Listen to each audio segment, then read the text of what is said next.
que en tête, c'est il était une fois les femmes, écrivez-nous une phrase. Voilà, un geste, un phare, une image. Et non, une question qui est un peu pertinente, si, pourquoi est-ce que c'est important pour toi d'être ici? L'ASBL s'est créé parce que moi, de mon arrivée en Belgique, je le voyais que les femmes d'origine étrangère, il était nulle part. Donc vous êtes ici sur notre bonne place, notre bonne grande place de la ville de Huy, pour la journée de la femme, bien sûr. Le 8 mars 2003, j'étais à Grande Place, et c'était la journée des femmes. Chez nous, c'est très important, la journée des femmes. J'étais en nostalgie un petit peu, je pensais à mon pays, je pensais comment on fêtait cette fête, comment on fait des manifestations, on organisait plein d'événements. Mais ici, j'avais une manque dans la ville, je me trouvais invisible.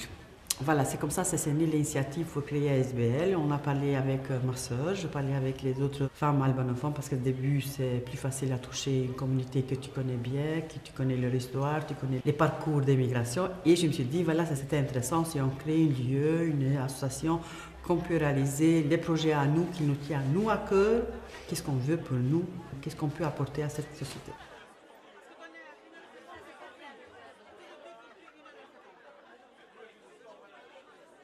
Quand elle a commencé à venir ici, qu'on a commencé à parler ensemble avec beaucoup de personnes ici, qu'elle a parlé l'idée de créer une ASBL, je voulais absolument le soutenir. Tout d'abord parce que j'étais avant elle ici, je connaissais plus de monde qu'elle. J'avais une bonne expérience dans mon pays. Je travaillais comme vice-présidente de la Ligue des femmes albanophones dans mon pays, au Pristina.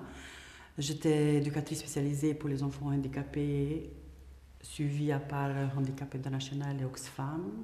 Moi, j'étais plus aidée physiquement, matériellement, ou tout ce que je pouvais le soutenir dans les autres côtés.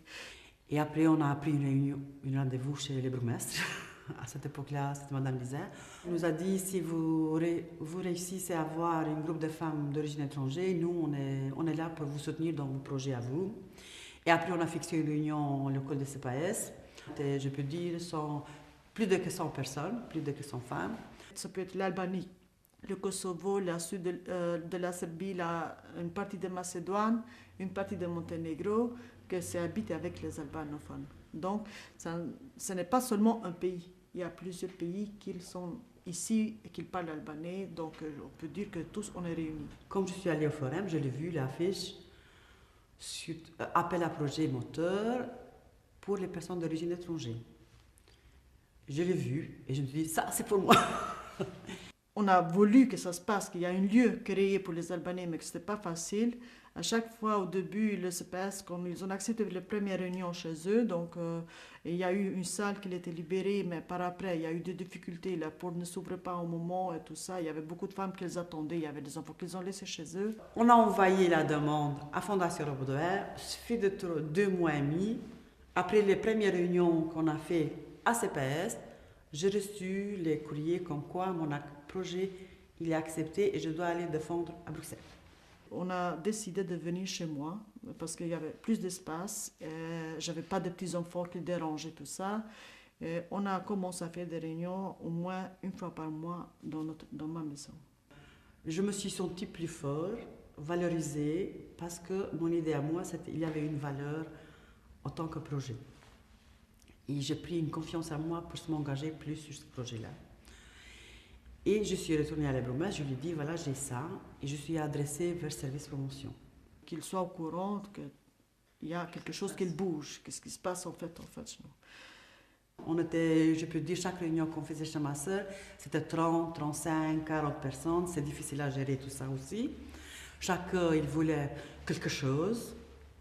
Moi, mon but à moi, s'intégrer, mais en même temps garder mon identité. Il y avait cette création d'ASBL qu'elle a réuni même les Albanais pour se montrer, pour en fait se réclamer ou pour dire que voilà, on veut montrer nous aussi quelque chose. On voulait tout, hein. Il y avait plein d'idées. On voit plein de choses, des activités, des événements qu'il y a, oui, mais on voulait aussi nous montrer, participer avec ce qu'on a. On prend des objectifs plus précis. On s'est dit on organise des cours de français, on organise un groupe de danse et des activités culturelles au début parce qu'on n'avait pas de moyens. C'est comme ça qu'on a commencé. Donc pour la journée de la femme, en 2004, on a fait une présentation avec notre groupe en costume traditionnel. Et c'était la première fois depuis mon arrivée ici, qu'il y avait déjà plusieurs années, qu'on entendait la musique albanaise. On voit tout comme ça à la grande place. C'était impressionnant, mais en même temps, tout le monde curieux de savoir d'où ça vient, cette chanson, c'est quoi ce costume-là. C'est le groupe Illyria. Et on m'a dit que c'était dans le fond le nom très très très ancien, c'est ça, des Albanais.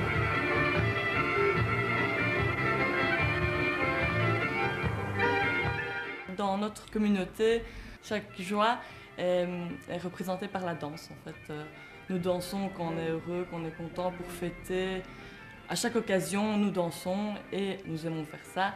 Et c'est la seule tradition que nous avons albanaise et que nous respectons toujours à ce jour, aujourd'hui en Belgique, parce que nous sommes éduqués de manière albanaise, mais en Belgique, donc avec les deux mentalités albanaise et belge.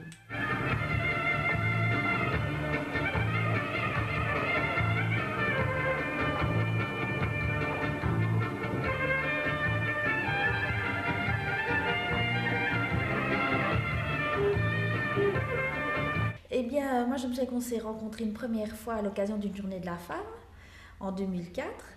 Et c'est vrai qu'on se connaissait déjà un petit peu de vue, mais pas beaucoup plus. Et donc on avait discuté ce jour-là. Et tu avais appris que je faisais partie du service prévention et du centre culturel en même temps. Et que tu m'avais dit, mais est-ce qu'on n'organiserait pas quelque chose? Et donc on a commencé pour la prévention avec des cours de français qui se donnaient à Stad à ce moment-là avec des femmes albanaises. Et ma collègue Mireille D'Alessandro, on travaillait ensemble.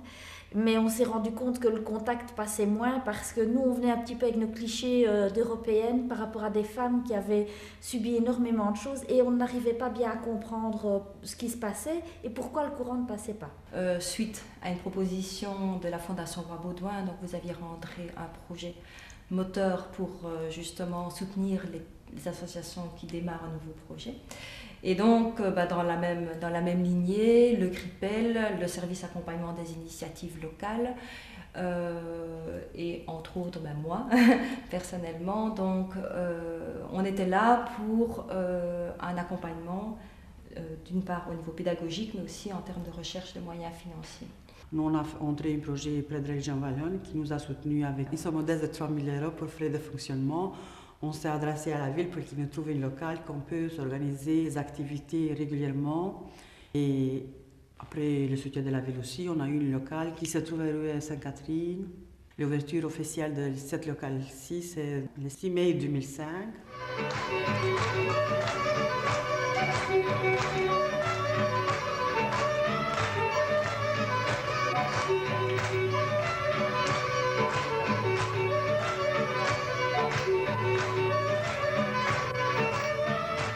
En 2005, on a eu la possibilité de participer au 15 août avec le groupe de danse. C'était la première présentation, garçons et filles devant le public. Et il y avait beaucoup de monde.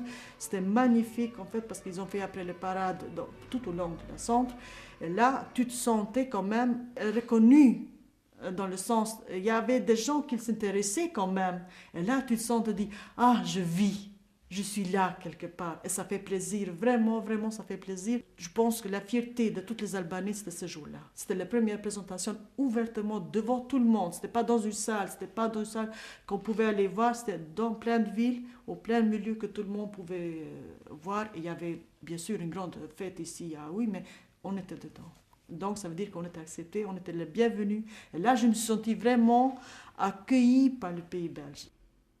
De par le passé, on avait des associations plutôt de type culturel, plutôt fermées entre Albanais et pour les hommes essentiellement. Et donc, avec la nouvelle vague d'immigration venue après la guerre du Kosovo, eh bien, on assiste dans les années fin 90, dans les années de crise au Kosovo, à une vague de population qui est davantage, certes, peut-être en souffrance, mais à un potentiel intellectuel également plus grand. Avec là des personnes, des femmes qui ont fait des études. On a eu l'occasion de rencontrer des femmes qui ont fait médecine, sociologue, ingénieurs, qui sont professeurs. Et évidemment, avec cette nouvelle dynamique, eh bien, les sœurs Chanoli ont créer leur volonté, parce que ce sont des femmes actives, volontaires, participatives, progressistes, et ont voulu vraiment mettre en place une dynamique nouvelle là où elles étaient à Oui. Et donc pour moi, il y avait un double accompagnement. Il y avait l'accompagnement effectivement d'un développement de projet, mais aussi un accompagnement très personnel avec toi pour voilà, vraiment te soutenir et te donner confiance dans une compétence que tu avais déjà exercée dans ton pays d'origine et qui ici, déracinée, était moins évidente parce que des repères complètement différents. Et ça, d'une part le projet, comment est-ce qu'on développe un projet, comment est-ce qu'on défend, comment est-ce qu'on rédige un projet, à qui s'adresser, ça c'était une chose, mais aussi toi en tant que femme dans cette société-ci, comment est-ce que tu pouvais effectivement t'y retrouver et voilà, c'était vraiment une belle rencontre, une belle double rencontre. Et puis le vrai déclic, c'est quand on a créé le week-end de culture albanaise en 2008. Et là, c'était vraiment bien parce qu'on avait appris à se connaître. Ça, c'était déjà très important. Et dans ce week-end de culture albanaise, on a vraiment voulu créer une vitrine. Vous étiez là avec tout votre matériel, vos objets, vos vies, etc. Et nous, on était là pour mettre la sauce, mettre l'emballage pour que ça soit chouette. Et donc, il y a eu d'abord un atelier d'écriture pendant lequel vous avez réécrit vos parcours de vie. Et c'est vrai que ça s'est travaillé avec une animatrice du centre culturel, Marie Watley, qui a su exprimer avec vous tout votre vécu et tout votre parcours.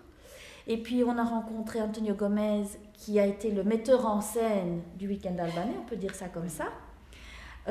Et puis, alors, sont venus tous les contacts avec l'ambassade, les photographes, etc. Et c'était très agréable et très intéressant de vous suivre dans ces démarches-là, parce que moi, ça m'a permis de connaître un petit peu plus votre culture, votre manière de vivre, et donc la manière dont vous viviez ici aussi, et comment on éduque les enfants, et comment on vit en famille, et comment se disposent les pièces d'une maison, tout simplement. Je me souviens bien qu'on en avait parlé. Et puis, tout ça s'est mis en place au centre culturel. Et de nouveau, on a senti beaucoup d'émotions, mais beaucoup de joie aussi, beaucoup de plaisir, d'abord de votre part, d'être enfin reconnues pour être des femmes à part entière, d'être des femmes dynamiques, motivées, qui ont un vécu, mais qui veulent passer ce vécu pour arriver à créer autre chose ici. Et pour ça, Doradoré, c'est un des moteurs essentiels de cette évolution-là. Je pense que le projet Week-end albanaise, en 2008, il a donné une petite valeur à notre travail à nous, que jusqu'à ce jour-là, on travaillait bénévolement. On a réussi à avoir des emplois par la région wallonne. J'ai eu envie de travailler là parce que ça me paraissait vraiment intéressant de travailler dans le domaine de l'immigration que je connaissais déjà un peu, en n'étant pas des Belges face à des migrants, mais voilà, un groupe belgo-migrant, on va dire, avec des migrants. C'est ça qui m'a intéressée. Une ASBL albanophone qui engageait une Belge. La volonté du CA, c'était d'ouvrir, et puis que vous aviez besoin de quelqu'un qui puisse maîtriser la langue française pour la communication de nouveau. Pour certaines personnes extérieures à la ASBL, avoir quelqu'un de belge qui réfléchit comme elle en face, pas que vous ne réfléchissez pas comme eux, mais parfois il y a des a priori et du coup la communication est moins facile. Je sentais que là je pouvais vraiment faire un lien et faciliter la rencontre entre les parties, quoi. Mais pour une partie de la communauté albanaise, c'était questionnant, voilà, donc... Voilà, pourquoi une Belge, pourquoi pas une albanaise, donc... Ça, je ne l'ai pas senti tout de suite, mais je l'ai senti petit à petit pendant le travail, et qu'en effet, la ASBL avait fait un pas, passer d'une ASBL communautaire à quelque chose qui allait s'ouvrir, quoi, et qu'il y avait des moments où on avait super envie de s'ouvrir et des moments où c'était moins fort, et moi j'étais là, donc moi j'avais tendance à aller voir toujours ailleurs, à faire des liens, à faire des ponts, parce que je ne savais pas faire autrement, vu que c'était ma façon d'exister dans cette ASBL aussi.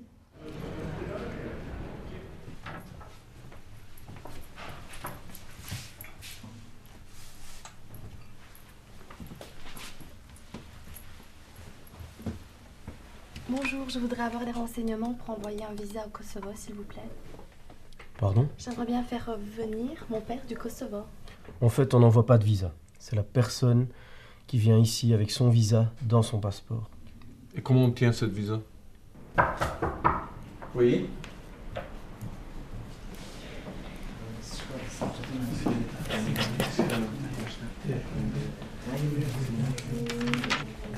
tempeltje.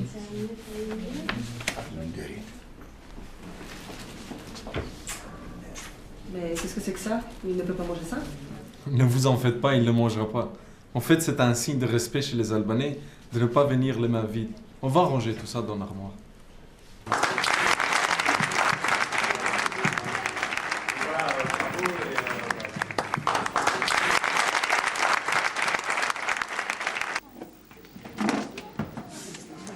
Vraiment encore tout ému parce que le film était profondément magnifique et profond et très symbolique.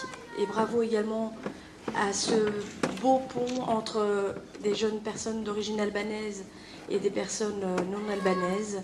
D'abord, j'ai une question par rapport au titre, Entre deux terres. On avait terminé le scénario et il nous fallait un titre. Et comme chaque immigré, enfin, chaque personne albanaise est déchirée entre deux terres, en fait, entre le pays, la Belgique, le pays qui nous a accueillis, et le pays d'origine, qui est le Kosovo, l'Albanie ou la Macédoine. Et c'est pour ça qu'on a mis entre deux terres. Et puis de plus, dans le film, Léona, qui est l'actrice principale, vit en Belgique, mais son père vit au Kosovo. Et donc, elle est déchirée entre deux terres, justement. Voilà d'où est venu le titre. Le fait qu'on se trouve dans la Croix-Rouge, voir toutes les femmes de toutes les origines, le fait de se trouver dans la goûter multiculturelle organisée par la Croix-Rouge, croiser des femmes de différentes origines, je me suis dit, voilà, on a les mêmes histoires, même vécu, on peut s'ouvrir la SBL à ces autres origines.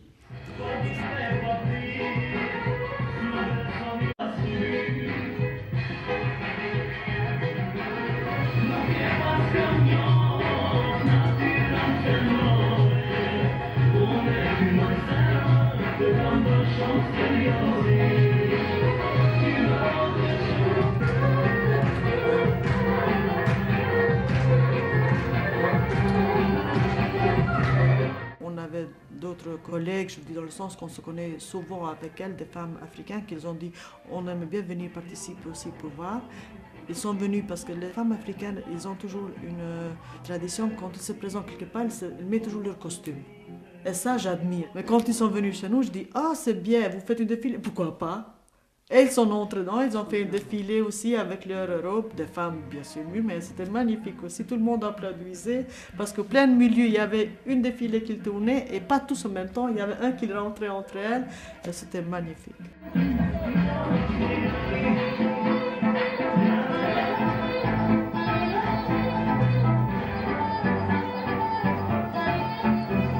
Donc en effet, au début, il n'y avait que des femmes albanaises qui venaient, mais je me rappelle que très vite, Hamid, elle me parlait des femmes africaines, de son quartier aussi, parce qu'elle rencontrait au quotidien des personnes qui sont dans les mêmes galères, etc. Donc, plusieurs fois, on avait pensé les inviter pour développer, pour qu'elles puissent mener leur projet au sein de l'ASBL. On l'a fait, mais ça ne s'est jamais mis. Mais elles ont participé à la Journée de la femme l'année d'après. Et dans les cours, j'ai l'impression que ça s'est mis de soi-même. On a fait de la publicité, il y a des gens qui sont arrivés. Il n'a jamais été question de fermer la porte à d'autres personnes. À partir du moment où on organisait des cours, c'était pour tout le monde. Il n'a jamais eu la volonté de les fermer à d'autres, je pense en tout cas. La langue française fait donadores. Chez moi, en Iran, les gens sont très gentils. En Belgique aussi. Parce qu'au début, j'étais ici avec un groupe de femmes plus âgées et pour qui j'étais peut-être plus la petite visite de la semaine, que maintenant j'ai vraiment un public plus jeune, très dynamique, qui est fort investi, qui a une envie d'apprendre, un engouement pour le français, la culture dans laquelle elle baigne au quotidien. Donc je trouve que l'évolution est vraiment géniale. C'est plus décontracté et en même temps c'est un groupe qui est beaucoup plus soudé parce qu'il y a d'autres activités que dans l'enseignement traditionnel forcément. Il y a l'heure du thé où elles se rencontrent, il y a des soupers, des soirées où elles s'amusent beaucoup entre elles. Donc forcément quand elles viennent au cours, c'est pas seulement venir au cours, c'est aussi rencontrer leurs copines, c'est fort décontracté, c'est s'entraider, être plus solidaire que dans des groupes dans l'enseignement traditionnel. C'est plus individuel, c'est chacun pour soi. Et on ne se prête pas nécessairement les documents, on ne s'envoie pas les cours si quelqu'un n'a pas été là. Et certains même ne connaissent pas le prénom des autres. Et qu'ici, vraiment, tout le monde connaît le prénom, tout le monde connaît la famille. Voilà, c'est très... Ouais, c'est plus solidaire, solidarité féminine. La circulation est bloquée devant moi. En l'absence de piétons, je m'arrête. Juste derrière ce véhicule. Réponse A. Juste en deçà du passage pour piétons. Réponse B. À 5 mètres en deçà du passage pour piétons. Réponse C. C'est un foyer pour toutes les personnes, pas seulement pour les femmes albanaises. C'est quelque chose que tout le monde le lie. Quand on dit dora doras, qu'on peut traduire main à main, ou donne-moi la main, je te donne la main, c'est pas facile parce que tu lui tends la main à quelqu'un pour lui dire bonjour et il te donne pas la main, tu te sens comment à ce moment-là? L'SBL, c'est quelque chose comme ça. Donc, nous, on a créé l'SBL, mais les gens, quand ils viennent, ça veut dire qu'on a quelque chose qu'en retour. Donc, mais s'il n'y a personne qui vient, s'il y a personne qui se vient, là, tu te sens vraiment un peu, on te dit, pour finir, est-ce qu'on est vu ou pas?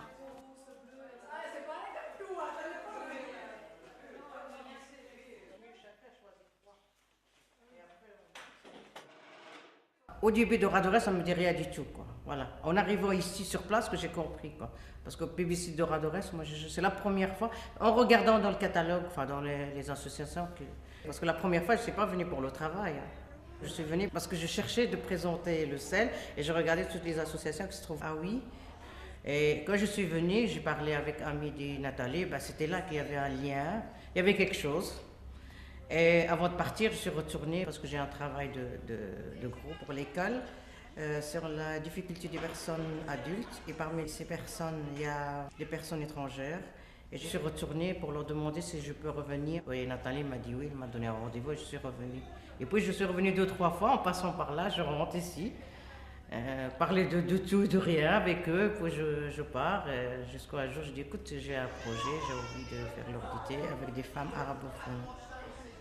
Voilà, elle m'a dit oui, et puis on a fait 2 fois l'année passée, et c'était que les femmes arabophones, et cette année on a commencé pour le mois de septembre avec toutes les femmes immigrées. Le projet c'est pour que les femmes sortent de chez eux, de venir parler, parce qu'il y a beaucoup de femmes immigrées qui parlent un peu français, peut-être qu'ils n'ont pas besoin des premiers cours ici, mais ils ont besoin de sortir de chez eux, de sortir de l'isolement. Il y en a qui parlent français, mais ils sont dans l'isolement, c'est ça que je dis. Alors c'est mieux de le faire sortir autrement.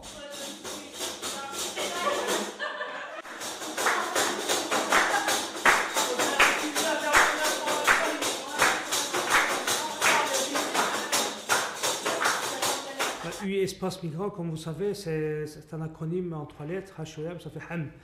Vous voyez, c'est un petit peu pour rappeler les gens, on est là, coucou, nous sommes des personnes d'origine étrangère peut-être, mais nous sommes utois, on est là depuis quelques années pour les uns, de longues années pour les autres, quelques jours pour les troisièmes. Et on peut apporter quelque chose à cette ville. On ne vient pas simplement pour demander des choses, demander l'asile par exemple, ou demander un travail, mais on vient pour participer, on vient pour contribuer, pour enrichir. C'est pour rappeler ça. Comment est-ce qu'on peut rappeler ça? En faisant le bilan des ressources. Et le bilan des ressources, c'est un genre de cadastre. Qui vit à UI? Il y a les Utois de toujours, et puis il y a les nouveaux Utois, et puis ceux-là, qui sont-ils? Que pensent-ils de UI, de l'accueil qu'ils ont reçu? Qu'est-ce qu'ils pensent qu'ils peuvent apporter à UI? Quelle plus-value ils représentent? Puis les Utois, eux, comment ils reçoivent les nouveaux qui arrivent? Qu'est-ce que cela représente à leurs yeux?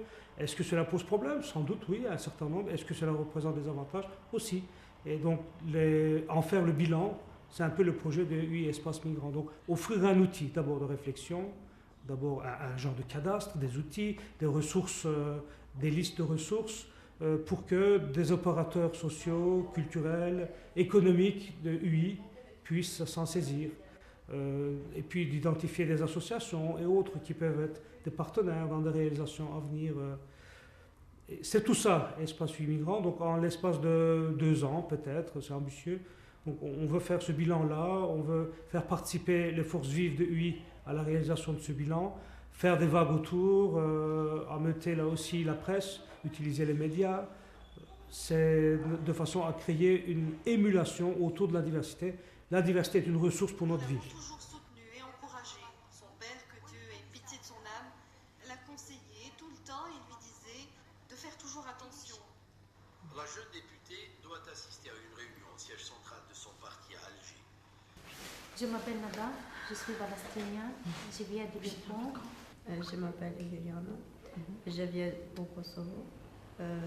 Je suis albanais. Je suis Raza, je suis albanais, je viens du Kosovo. Quand j'ai entendu qu'il y avait un ACBL ici, juste pour les femmes, ça me convient très, je ne sais pas pourquoi, mais je suis plus... Amoureuse. Tu te sens plus libre. Oui, je te sens plus libre comme ça. Beaucoup montraient moi en solution pour vivre en Belgique parce que je ne connais pas le système en Belgique, je ne connais pas règles en Belgique. Elles sont très gentilles, très gentiment avec toutes les personnes, je crois. Au début ici, pour moi, c'était très difficile de trouver un lieu, un lieu pour apprendre le français et pour sortir parce que je reste toute la journée dans ma maison sans parler, sans me communiquer, c'est très dur. Mais quand j'ai venu ici, j'ai dit, mais c'est pas possible, il y a une institution qui fait ça et c'est pour moi, ça me change la vie, de sortir, de connaître des autres femmes, de venir ici et surtout avec mon enfant. Peut-être qu'un jour dans le futur, j'ai changé mon école, mais jamais j'ai trouvé une chaleur. C'est ici très chaleur. Le ASBL, c'est une chance pour la femme, c'est très beau. Et pourquoi c'est une chance? Qu'est-ce que tu trouves adorable? Pour intégrer les femmes de beaucoup de nationalités. C'est ça.